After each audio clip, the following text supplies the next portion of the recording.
안녕하세요. 저는 30살 미혼 여성인데요. 최근 결혼을 앞두고 완벽한 새 사람으로 거듭나길 기다리고 있어 행복한 날을 보내고 있답니다. 제가 이렇게 온전한 행복을 누리기까지 마냥 꽃길만 걸어왔던 사람은 아니에요. 다들 잘 될 사람은 다 잘 된다라는 말을 하곤 하지만 저는 누가 봐도 새 인생을 살기에 가망이 없는 사람 중 하나였습니다. 잘 될 사람은 다 잘 된다고 하셨나요? 물론 그런 사람들도 있겠죠. 하지만 꼭 그런 사람들만 잘 되라는 법은 없더라고요. 제가 행복을 느낄 수 있었던 건 정말로 기적처럼 귀인을 만났기 때문입니다. 세상살이 이런 일도 있을 수 있다는 걸 많은 분들이 알았으면 좋겠다는 마음에 글을 쓰게 되었네요. 세상에서 가장 모진 처벌이 아마 부모 없이 삶을 전전해야 하는 고아의 신세가 아닌가 싶습니다. 아무래도 제가 전생에 큰 죄라도 지었나 봐요. 부모의 얼굴을 똑똑히 기억하는데도 불구하고 결국 고아라는 것이 한동안은 저를 굉장히 괴롭게 했습니다. 고아라는 서름은 누구한테 동정받는 것조차 어렵습니다. 오히려 이 사실이 다른 사람을 불편하게 만들기도 하죠. 저는 부모님이 저를 포기했다는 것도 처음엔 알지 못했습니다. 지나서 나이를 조금 더 먹다 보니까 부모님이 일부러 나를 놓았다는 걸 알게 되었어요. 그냥 태어나기만 했을 뿐인데 제가 왜 그렇게 가혹한 현실을 견뎌야 했는지.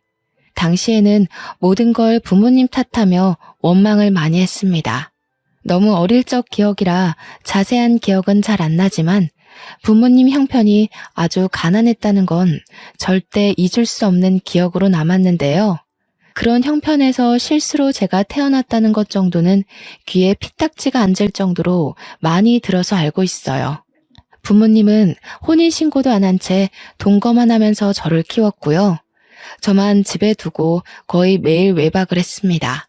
부모님은 저를 혼자 내버려 두면서도 누구 하나 걱정하지를 않았어요. 엄마 아빠가 보고 싶었지만 태어날 때부터 이러한 환경에서 자랐기에 다 그렇게 사는 줄 알았습니다. 집에서 거지처럼 살아본 사람이 저 말고 또 있을까 싶네요. 엄마 젖을 먹어야 하는 나이는 기억이 나질 않아서 어떻게 살았는지 전혀 모르겠고 적어도 제 기억이 닿는 데까지가 남들 유치원 가는 나이였는데요. 물론 저는 유치원도 안 다녔습니다. 부모님이 제가 몇 살인 줄도 몰랐을 텐데 유치원 가는 걸 챙겼을 리 없잖아요. 저는 부모님이 없는 매일 동안 냉장고를 뒤져 눈에 보이는 걸 아무거나 집어먹으며 허기를 달랬어요. 당시 저는 제가 뭘 먹는지도 모르고 마구잡이고 입에 넣기만 했던 것 같아요. 입에 넣고 배가 부르면 살 수는 있지 않습니까? 맛있어서 먹는 밥은 제게 사치였고 저는 그렇게 의식주를 해결했습니다. 부모님이 일주일에 한두 번만 귀가를 했으니 그동안엔 저 혼자 아무것도 안 하고 먹고 자기만 하면서 집벌레처럼 집을 지켰어요. 특히 부모님이 없을 때마다 한 번씩 모르는 아줌마가 찾아왔는데 어린 나이에는 그게 그렇게 무섭더라고요. 밖에서 나쁜 인사를 하며 문을 세게 두들기는 사람은 다름 아닌 집주인 아줌마였습니다. 어린 마음에 저는 부모님이 집에 없는 것보다 그 아줌마가 더 무서웠던 걸로 압니다. 아줌마는 늘 저희 부모님의 돈을 떼먹으러 왔는데요. 지나고 나서 생각해보면 그건 돈을 떼어먹는 게 아니라 부모님이 관리비랑 방세를 안 내니까 독촉을 하는 거였어요. 집주인 아줌마도 피해자 입장에서 애가 타는 마음에 그렇게 악마처럼 무섭게 행동하셨던 거죠. 그래도 부모님이 두세 달 월세를 한 번에 내더라도 내긴 냈어요. 관리비도 그런 식으로 몰아서 냈고요. 저한테 일절 부모 노릇을 안 했기에 아마 제가 묵고 있는 집이라도 유지하는 게 그나마 자기 자식을 위한 최대의 자비였지 않나 생각이 듭니다. 그리고 그 방이 남들 발길 안 닿는 곳이라서 집을 내놓는다고 해도 팔리지도 않는 집이었을 겁니다. 그래서 집주인 아줌마도 우리 부모님을 닥달하면서 계속 내버려 두지 않았나 싶네요. 저는 태어난 이후 집 앞 말고는 바깥을 나가본 적이 없었고 초등학교도 못 가서 그렇게 집에만 있었습니다. 그러다 제 나이 10살이 되었을 때 부모님 둘 다 같이 집에 머문 적이 있는데요. 그날이 제겐 가장 기쁘고 또 가장 슬픈 날이기도 했습니다. 부모님이 케이크를 사들고 왔더라고요. 당시 제 눈에는 그게 그냥 예쁜 빵이었습니다. 당연히 생일을 챙겨주는 사람이 없었으니까 케이크가 생일 축하하기 위해 쓰이는 빵인지도 모르고 있었던 거죠. 부모님 말로는 빵이라고 하길래 되게 예쁘게 생겨서 신기하게 봤던 기억만 나네요. 그렇다고 그날이 제 생일은 아니었던 걸로 압니다. 저는 난생 처음으로 부모님과 같이 하는 밥을 먹었어요. 행복이라는 걸 잘 몰랐는데 그때 느낀 즐거움이 행복이었던 것 같기도 해요. 부모님은 한 번씩 싸울랑말랑 아슬한 대화를 나눴어도 그날만큼은 참으며 싸우지 않았습니다. 그리고 엄마가 제게 선물이라면서 상자 하나를 주었는데요. 뚜껑 열고 닫는 휴대폰이었어요. 다정아, 휴대폰 알지? 요즘은 세상이 위험해서 어린이들도 휴대폰을 꼭 들고 있어야 돼. 위험한 일이 생기면 누구한테든 연락해야 하니깐. 저는 휴대폰이라는 것 자체에 이미 흥분을 해버려 저를 향한 부모님들의 미묘한 시선은 느끼지 못했습니다. 아마 부모님 둘이서 저만 모르는 시그널을 주고 받았었겠죠. 그 눈빛을 알아보는 나이였다면 지금보다 더 어렵게 제 몸을 건사시키지 않았을까 싶어요. 엄마는 제게 휴대폰 사용에 대해 설명을 자세히 해주었습니다. 그렇게 휴대폰을 향한 저의 호기심은 주위를 향한 눈을 죄다 닫게 만들었고 최고의 행복을 누리도록 했네요. 부모님이 어떤 의도로 이걸 제게 사주었는지는 까맣게 몰랐던 거예요. 마냥 설레는 마음으로 그날 밤새도록 휴대폰을 만졌던 기억이 납니다. 반지하인 집에서 한 번씩 집 밖에 나가 근처만 구경을 했던 적이 있었는데 그때 학교 다니는 애들이 휴대폰으로 게임하는 걸 봐서 저도 그걸 무척 해보고 싶었거든요. 게임을 찾는데도 참 오래 걸렸습니다. 저는 공부를 해본 적이 없는 아이기 때문에 글자를 모르잖아요. 대충 그림만 보고 밤새도록 하나를 다운받기 위해 고군분투했었어요. 그러다 언제 잤는지도 기억 안 날 만큼 새벽 늦게 까무룩 잠이 들었고 저는 그대로 고아가 되었습니다. 당시에는 말씀드렸다시피 바로 자각하지 못했어요. 엄마 아빠가 집에 안 들어오는 건 제게 너무 익숙한 사실이었거든요. 이젠 휴대폰이란 친구가 새로 생겼으니 글자랑 숫자와 씨름하며 놀기 바빴습니다. 그러나 부모님이 아무리 집에 안 오더라도 적어도 한 달에 2-3번은 왔는데 어느 순간부터 발길이 더 끊어졌다는 걸 알았죠. 그때만 해도 나중에 오겠지, 내일은 오겠지 하면서 사태의 심각성을 모르고 기다렸습니다. 더 이상 냉장고에서 꺼내 먹을 음식도 없었고 관리비랑 월세는 쌓이기만 할 뿐 해결되지 않았어요. 그렇게 체감상 반개월이 지났을 때쯤 누군가 집 문을 뜯는 소리가 났어요. 집에 혼자 있던 저는 놀라서 방문 뒤로 숨었는데 집주인 아줌마가 열쇠공을 부른 거였더군요. 세상에나, 집꼬라지가 이게 뭐야? 어이 꼬마야, 너희 부모님 어디 있니? 내가 더는 사정 못 봐준다. 그래도 2-3달에 월세 몰아서 내길래 젊은 부부가 어렵게 산다고 생각하고 이해해 주려고 했는데 6개월은 우리도 힘들어. 화가 난 집주인이 무서워서 저는 집주인 아줌마를 피해 그 집을 도망쳐 나왔습니다. 저는 그날로 집까지 잃은 고아가 된 거였죠. 옷도 잠옷밖에 없어서 엄마 가디건 걸친 게 다였어요. 신발도 부모님이 사준 적 없으니까 그나마 발이 작았던 엄마 슬리퍼를 신고 나왔네요. 그렇게 날이 지도록 빈민가를 돌아다녔던 저는 밤냄새 솔솔 나는 생선구이 가게를 발견하고 말았습니다. 아침에 집을 나와 저녁까지 돌아다녔으니 배가 고플 만도 하잖아요. 한참 클 나이니까 소화도 빨랐을 테고. 저는 맛있는 냄새가 나는 그 유혹을 지나치지 못하고 그곳 주위를 서성거렸습니다. 사람들이 들락날락하는 걸 한참 동안 눈치만 보다가 가게 문 닫을 시간에 슬금슬금 들어갔어요. 어이구, 어쩐다니? 지금은 장사 끝났는데. 그런데 아가야, 설마 너 혼자 온 거니? 부모님은 어쩌고 이 추운 날씨에 그러고 왔어? 부모님 어디 있는지 몰라요. 근데 혹시 밥 비싸요? 이거 엄마가 비싼 거라고 했는데 먹을 거랑 바꾸면 안 될까요? 제가 너무 배고파서 그래요. 제가 그때 가게 아줌마한테 보여드린 건 휴대폰이었습니다.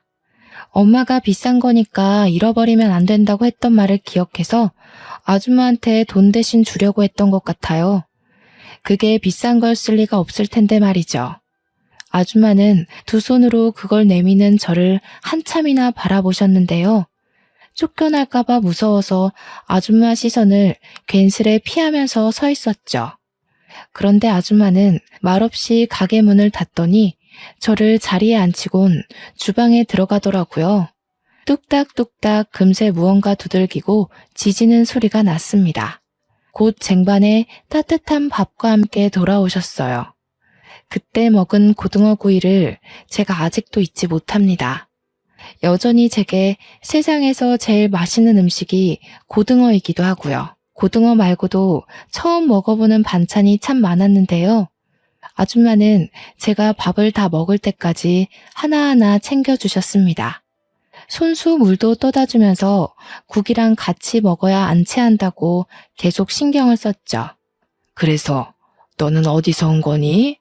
얼마나 돌아다닌 거야? 엄마 아빠 어디 갔는지 몰라? 전화기 들고 있으면서 전화라도 해보지 그랬어. 아줌마가 연락해 줄까?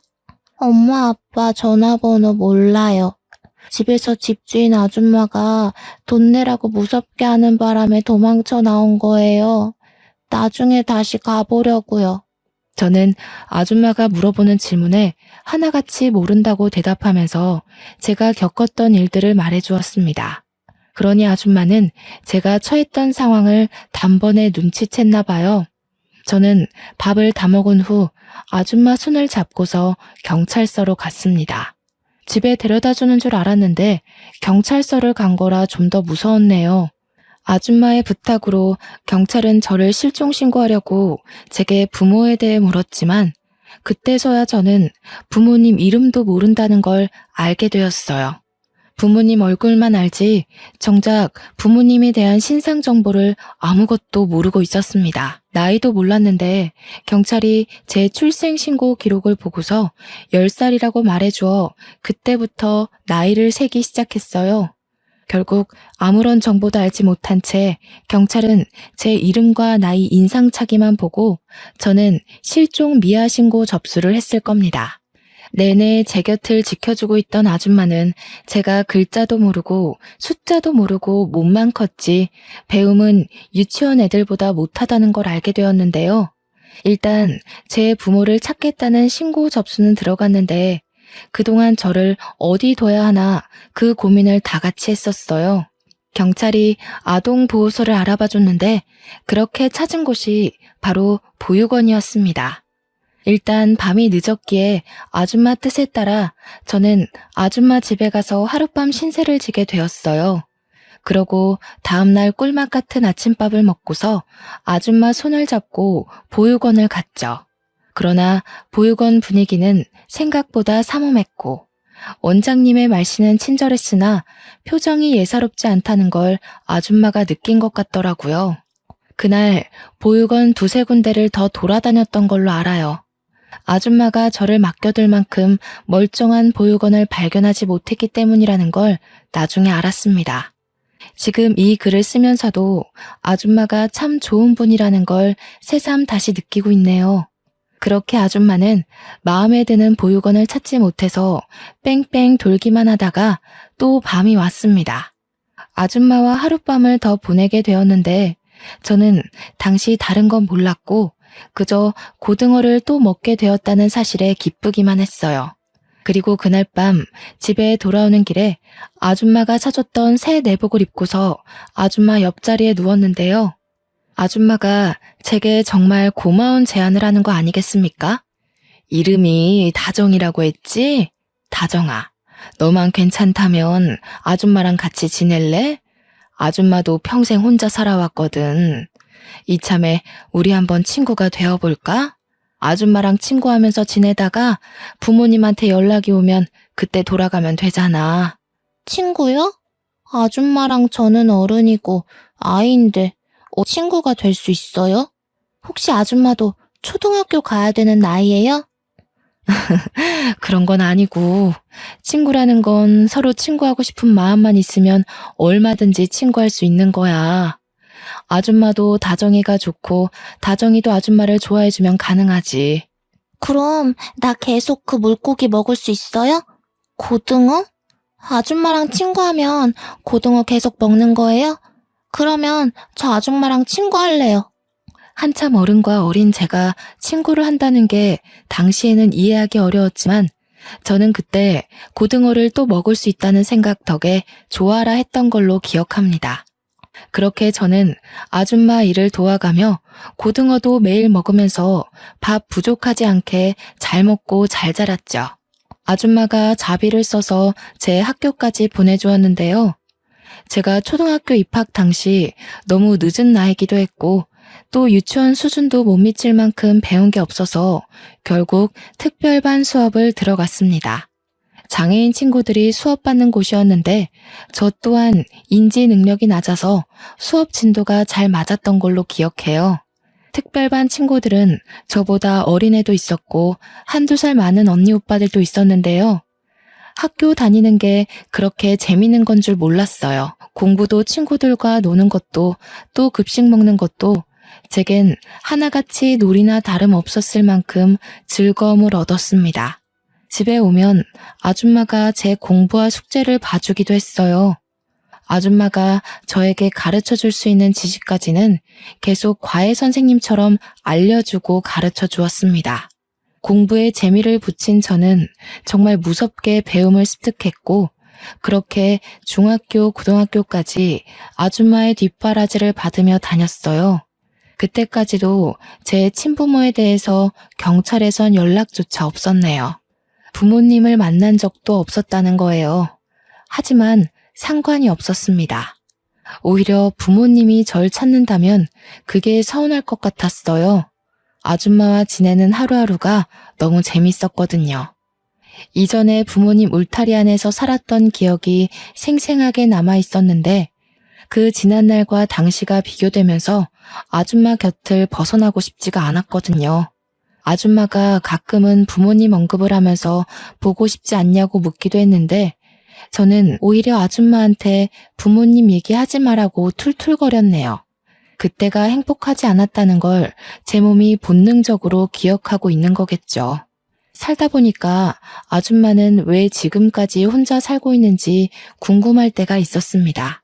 한날은 같이 밥을 먹다가 질문을 참지 못하고 물어본 적 있었어요. 이 아줌마도 결혼할 뻔한 아저씨가 하나 있었지. 그런데 아저씨 집안이 아줌마를 너무 싫다고 해서 어쩔 수 없이 헤어졌어. 그 아저씨 말고는 마음에 드는 남자가 없었으니까 지금껏 혼자겠지? 아줌마 완전 순정파였네요. 젊을 때 만난 인연이면 되게 오래된 기억인데 그 아저씨 얼굴이 아직도 기억나요?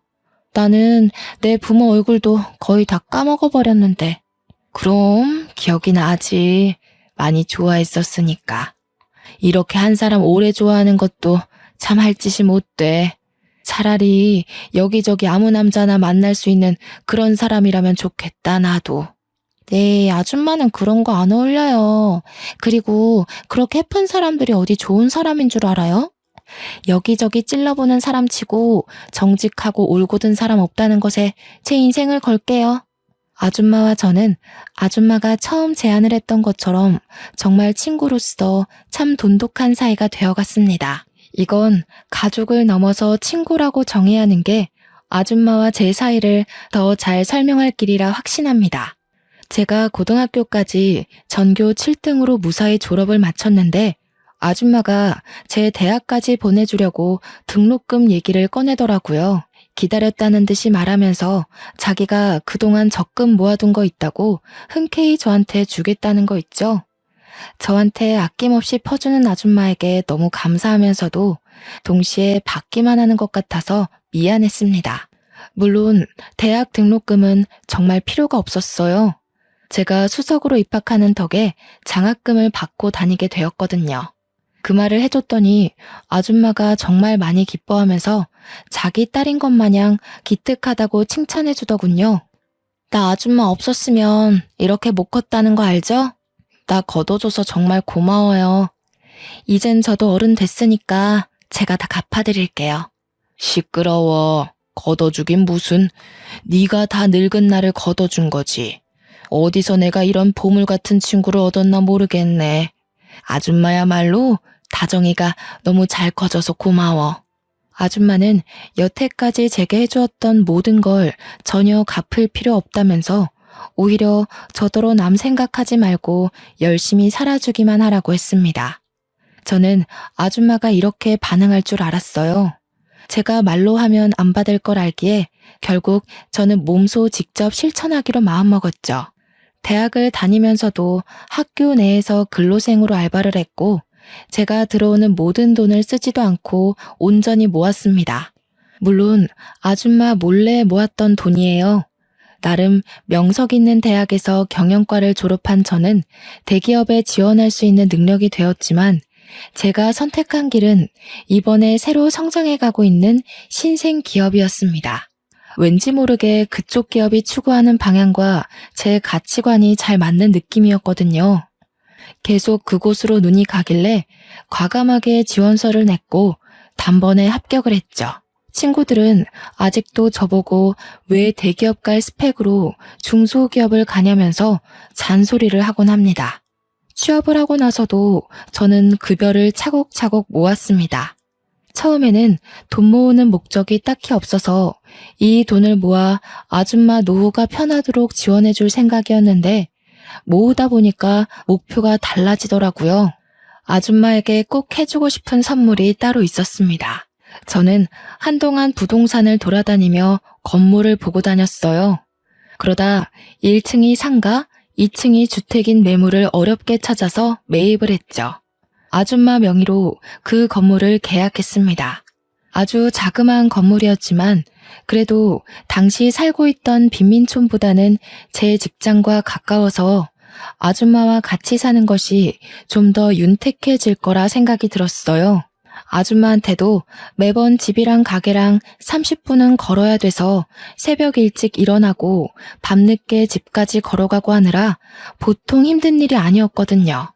앞으로는 바로 10초 거리의 집이 위층에 있으니까 몸 건강 챙기면서 장사하기에 훨씬 편할 거 아니겠어요? 아줌마가 제게 학교도 보내주고 밥도 먹여주고 재워주고 입혀주고 부모가 해줘야 할 의무를 선뜻 베풀어준 선의보다는 못한 보답이지만 그건 앞으로의 시간도 많으니까 계속해서 보답하는 마음으로 살겠다고 다짐했죠. 저는 무작정 아줌마를 데리고 건물까지 갔어요. 일체 설명 하나 안 해주고 직접 눈으로 보여줬더니 아줌마가 처음엔 어리둥절해 하더라고요. 앞으로 우리가 함께할 새 보금자리예요. 아줌마 명의로 계약했으니까 아줌마 가게인 건 똑같아요. 저 계속 아줌마 옆에 껌딱지처럼 붙어 있으려고 주는 뇌물이니까 부담 느끼지 말고 받아줘요. 세상에나, 네가 돈이 어디 있다고 이런 걸 샀어. 뭐하러 이렇게까지 해? 어떻게 물을 수 없어? 내가 너한테 이걸 어떻게 받니? 나 아줌마한테 이렇게 해주려고 뼈 빠지게 일해서 모은 거예요. 우리 친구라면서요. 세상에 받기만 하는 친구가 어딨대요? 저도 아줌마한테 친구로서 쏘는 건데요. 아줌마는 제 마음에 감동받아 결국 눈물을 보였고 그날 너무할 정도로 많이 울면서 제게 고마워했습니다. 그렇게 저희는 빈민촌에서 도심으로 이사를 해 새로 장사를 시작하였어요. 아줌마 가게에 단골이 좀 있었던지라 갑작스레 가게 문을 닫게 된 사정과 전화번호를 종이에 써서 남겨놓고 그곳을 떠났네요. 아줌마에게도 저에게도 원래 있던 가게 위치가 참 다양한 추억이 깃든 곳이라서 솔직히 발걸음 떼기가 좀 무거웠습니다. 그래도 새로 시작할 미래만 생각하자는 다짐을 하며 새 집으로 이삿짐 정리했어요. 저는 머리가 좀 크고 나서부터 생각했던 건데 아줌마 손맛이 대중적일 거라 예상을 했었습니다. 그래서 위치를 이전하더라도 분명 인기가 장난 아닐 거라고 기대했죠. 역시나 학원가에 위치했던 가게는 금방 입소문을 탔고 특히나 고등어구이가 가장 인기 많았어요. 저희 가게는 줄 서서 찾는 식당이 되었을 정도로 엄마 손맛이라 소문이 난 식당이 되어버렸는데요. 저도 아줌마 혼자 하고 있는 일을 도와주기 위해서 항상 칼같이 퇴근을 했습니다. 한날은 마감할 때쯤에 아줌마가 주방에서 손 닦으면서 나오더니 제게 웬 명함을 주더라고요. 이거 다정이 네 회사 아니니? 웬 캐스팅 매니저라면서 우리 가게에 투자하고 싶다고 찾아왔었어. 이런 거 뭐 어디 방송 내보내는 거야? 아니면 우리 가게 홍보해준다는 건가? 제가 일하는 곳은 식품계 쪽으로 성장해 가고 있는 기업이었는데 아줌마 말하는 걸 들어보니 그곳에서 파견된 컨설턴트가 아줌마한테 프랜차이즈 사업을 제안했나 보더군요. 사업 보고서를 내밀면서 뭐라 설명을 했다는데 아줌마가 일단은 바빠서 생각해본다고 하고 보냈다네요. 아줌마한테 프랜차이즈에 대한 설명을 해주었는데 아줌마는 딱히 원하는 눈치가 아니었어요. 아줌마도 그렇고 저도 그렇고 솔직히 지금 매출로도 충분했거든요. 이미 가게 하나만으로 억대를 찍고 있었단 말이죠. 그래서 이 이상의 욕심은 일절 없었습니다. 고민 끝에 저희는 제의를 거절하기로 결정해버렸죠. 어차피 우리 회사에서 온 제안이니까 제가 말하겠다고 하고 아줌마 대신 그 컨설턴트를 찾아가 확실하게 거절 의사를 밝혔습니다. 그 남자가 저를 몇 번 더 설득하려고 추파를 던졌지만 가게 하나인 게 메리트고 저희는 그게 좋다고 했더니 컨설턴트가 결국 알겠다며 포기하고 말더군요. 그런데 그게 높은 사람한테 보고가 갔나 보더라고요. 며칠 뒤의 일이었습니다. 퇴근한 뒤 차를 타고 집 앞에 도착했는데 아줌마가 어떤 정장 입은 아저씨와 대화 중인 게 보였어요. 정장 입은 사람이 찾아온다는 건 기업이라는 거고 사업화가 목적인 사람이라는 건데 최근 그런 제안을 받은 곳은 우리 회사잖아요. 어쩐지 그 컨설턴트가 쉽게 제 거절을 인정을 한다 싶었어요. 결국 윗사람에게 말했나 보네요. 멀리서 봐도 아줌마가 난처해하는 게 보였어요. 저보다 높은 직급이라 할지라도 이런 식의 무례함은 싫었기에 따끔하고 명확하게 의사표현을 해줘야겠다고 급하게 들어갔는데요. 세상에나 단순히 높은 직급이 아니더군요. 생각지도 못했던 우리 회사 대표님인 거 아니겠습니까? 어머, 대표님께서 여기까지 어쩐 일로... 안녕하세요. 저는 경영팀 소속 이다정 사원입니다. 혹시 사업 제의 때문에 오신 거라면 죄송하지만 저희 가게는 생각이 없어서요. 이다정? 우리 회사 직원이었군요. 그런 줄 알았더라면 이렇게 빙빙 돌아오진 않았을 텐데. 그럼 다정 씨가 우리 정순 씨 딸인 겁니까? 듣자 하니 아줌마가 저를 딸로 얘기한 눈치였습니다. 저도 눈치껏 딸이 맞다고 얘기를 해줬죠. 그런데 아까부터 계속 아줌마가 울고 있는 게 신경이 쓰이더라고요. 무슨 대화를 나눴길래 웬만한 일 아니고선 눈물을 잘 보이지 않는 아줌마가 울게 된 건지 걱정되었습니다. 설마 대표님이 프랜차이즈로 협박이라도 한 건가 싶어 나름대로 빨리 상황 파악하려고 했거든요. 그런데 마음을 추스른 아줌마가 하는 말에 저는 감히 제가 나설 수 없는 상황이라는 걸 알아버렸지 뭡니까. 그만 돌아가요, 구용씨. 나는 이제 우리 다정이랑 단란하게 사는 것만으로도 좋게요. 결혼 욕심은 진작에 다 털어버렸어요. 내 옆에는 우리 다정이만 있어주면 돼요. 알고 보니 프랜차이즈 문제가 아니었더군요. 우리 회사 대표님이 아줌마와 결혼할 뻔했다가 파토난 그 아저씨라는 거 아니겠어요? 그 사실을 눈치채고 나서부턴 무슨 반응을 보여야 할지 몰라서 벙어리처럼 서 있기만 했습니다. 가만히 듣고 있으니까 어느 정도 당시의 분위기가 파악되더라고요.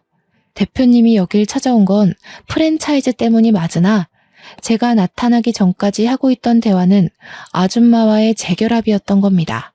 아줌마는 대표님의 결혼 제안을 거절하고 있는 상황이었던 거예요.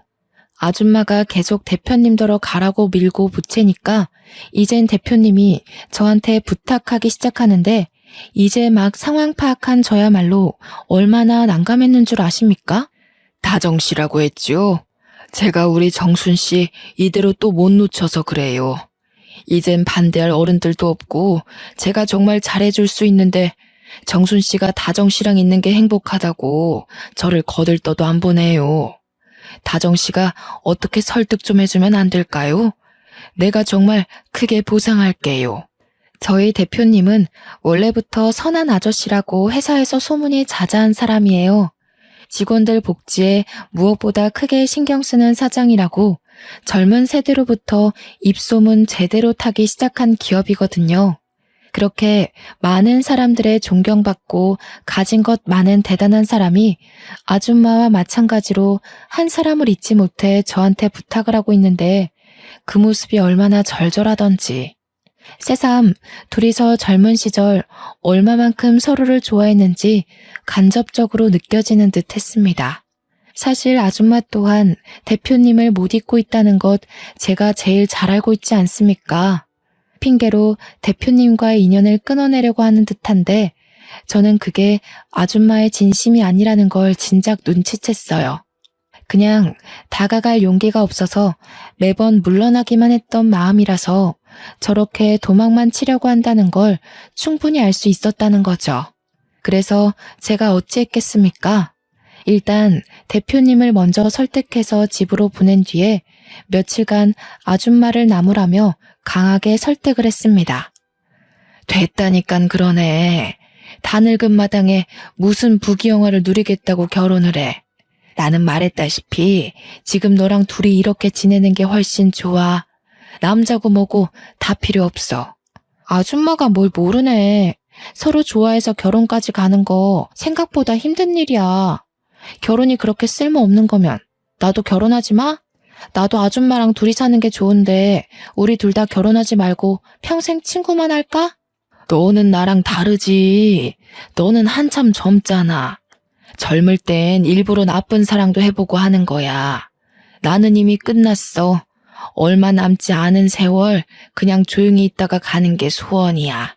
나는 아줌마가 대표님이랑 결혼하면 행복할 거라는 걸 알아. 아줌마가 대표님 얘기할 때마다 소녀처럼 웃는 걸 봤는데 누구 눈을 속이려고 그래? 나한테 솔직한 사람이 되라면서 왜 아줌마는 자꾸 자기 마음을 모른 척한대? 결혼이 뭐 대단한 거야? 살아보고 아니면 끝내더라도 기회가 왔을 때 좋아하는 사람이랑 같은 길은 걸어봐야지.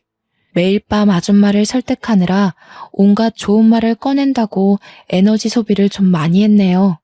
그래도 제 노력이 단단하게 닫혀있던 아줌마의 마음의 문을 여는데 용기를 심어줬나 봅니다. 덕분에 아줌마랑 대표님이 대표님 사무실에서 재회를 했고 그날 뒤로 아줌마 손가락에는 청혼 반지가 끼워져 있었습니다. 아줌마는 그동안 마음을 숨겼던 게 신기했을 만큼 정말로 기뻐했어요. 결혼 날짜를 잡고 결혼 준비를 하는데 제게 마냥 엄마 같기만 하던 아줌마가 그렇게 여자처럼 사랑스러워 보일 수 있다는 걸 처음 알았습니다.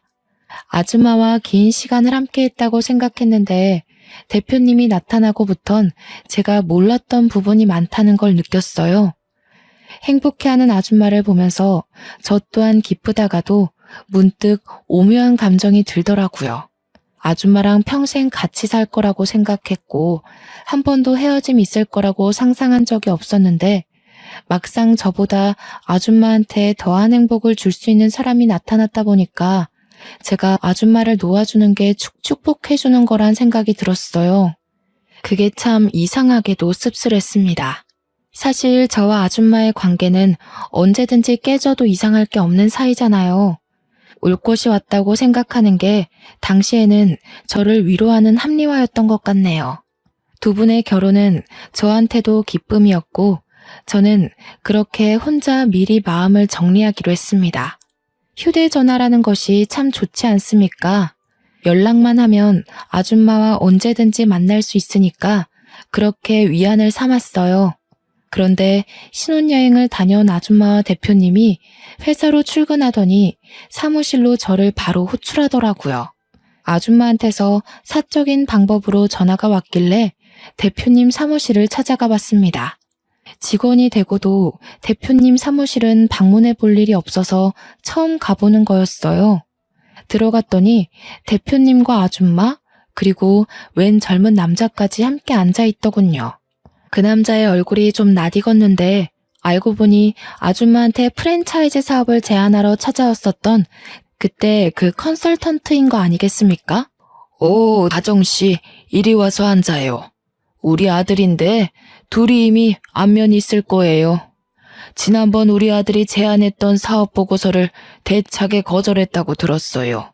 저는 대표님이 소개하는 그 남자가 아들이라는 소리에 상황 파악하느라 바로 대답을 못했습니다. 게다가 뜬금없이 자신의 아들을 소개해주는 대표님의 의도가 잘 이해되지 않았어요.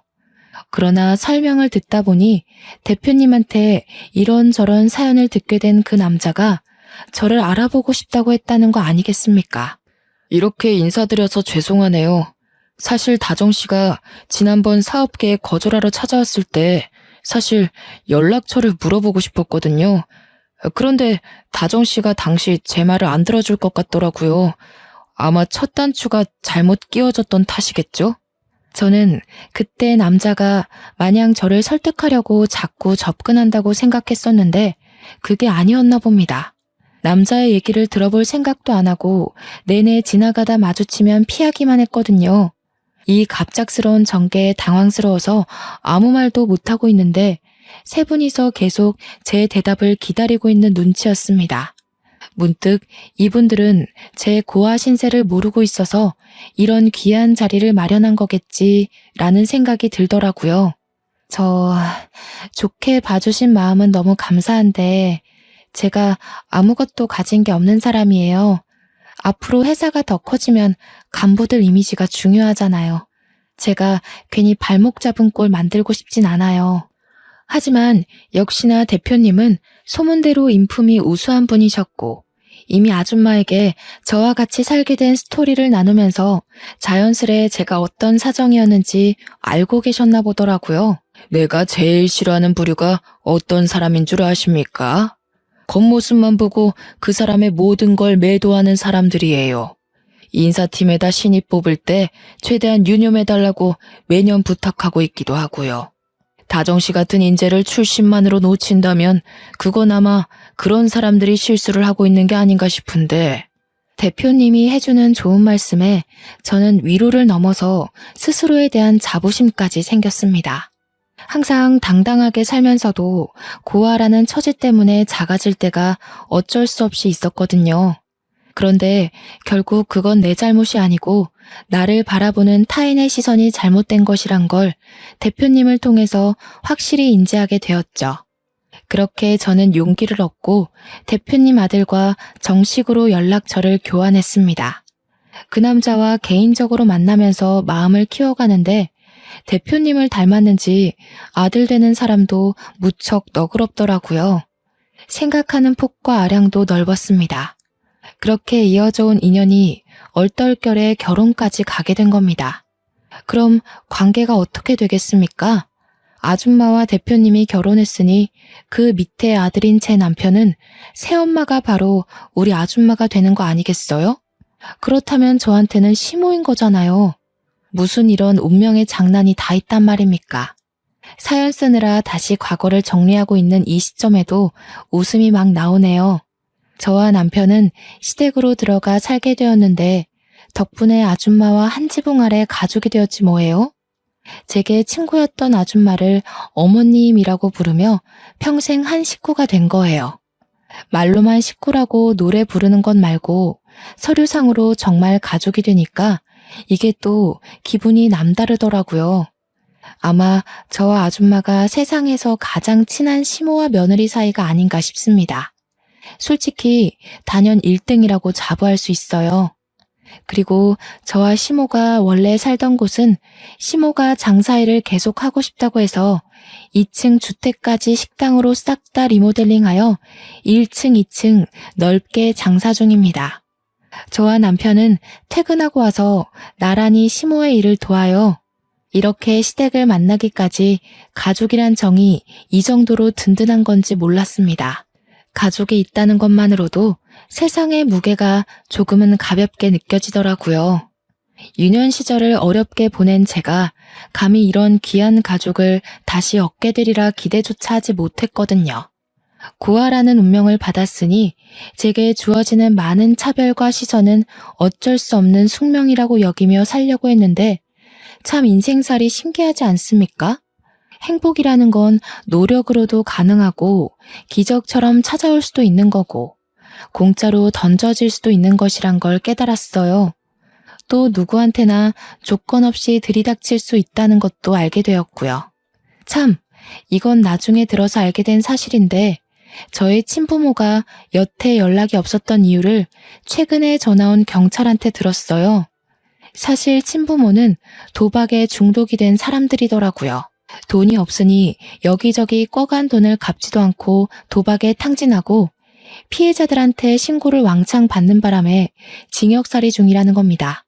그동안 수십 번 신분 세탁을 하면서 여러 사람에게 사기치고 다녔대요. 법적으로 빠져나갈 구멍이 없어서 한 5년 동안은 징역살이 확정이라고 하네요. 생각지도 못한 친부모의 존재를 얼떨결에 듣게 되었지만 제 마음이 이미 친부모한테서 떠나버린 탓에 그리 큰 타격은 아니었습니다. 다만 혹시라도 친부모 꼬리표를 떼지 못한 그들이 제 앞길에 나타나는 일이 생길까봐 그건 좀 두렵네요. 만약 나중에 제가 더 성공하고 나서 핏줄 연연하며 키워준 값 내놓으라고 찾아온다면 그 때문에 우리 가족한테 피해가 간다면 죽을 때까지 용서 안 하고 복수를 해줄 겁니다. 제 인생 여기까지 오는데 너무 아슬아슬하고 기구했는데요. 사람은 조건 없이 누구나 행복할 기회가 있다는 걸 알게 해준 시댁이 정말 감사할 따름입니다. 누가 뭐래도 제 인생의 가장 큰 은인이고 잊지 못할 사람은 당연히 시모이지 않습니까? 저는 아직도 시모에게 못다 갚은 은혜를 보답하는 중이고 여전히 예전처럼 엄마 딸로 지내고 있답니다. 그리고 다음 달이면 저와 남편이 정식으로 부부가 되는 날이에요. 시부가 정말 예쁜 식장을 큰돈 들여서 대여해 주셨습니다. 야외는 아닌데 야외처럼 하늘이 활짝 보이는 식장이었어요. 그 식장을 보러 가서 남편과 장난삼아 단상까지 걸어가는데 문득 많은 생각이 들더라고요. 정말 많이 외로웠고 아팠을 어린 시절 저에게 고생했다고 버텨줘서 고맙다고 수없이 말을 했습니다. 다음 달에 올 결혼식은 저에게 큰 기억으로 남을 것 같아요. 생일도 한번 챙겨본 적 없던 제가 태어나서 처음으로 사람들에게 가장 큰 축복을 받는 날일 거잖아요. 상상만 해도 심장이 두근거리고 긴장이 되는 거 있죠? 단언컨대 그날 화장 지워지도록 눈물을 흘리지 않을까 싶습니다. 저더러 태어나줘서 고맙다고 얘기하는 남편이랑 시댁 식구와 이대로 영원히 행복했으면 좋겠어요. 저는 인생의 비탈길을 좀 빨리 걸었다고 생각하렵니다. 앞으론 평평한 아스팔트 길을 부드럽게 달릴 기대만 하면서 이 글을 마무리하겠습니다. 긴 글 감상해 주셔서 너무 감사드리고 늘 행복하시길 바래요.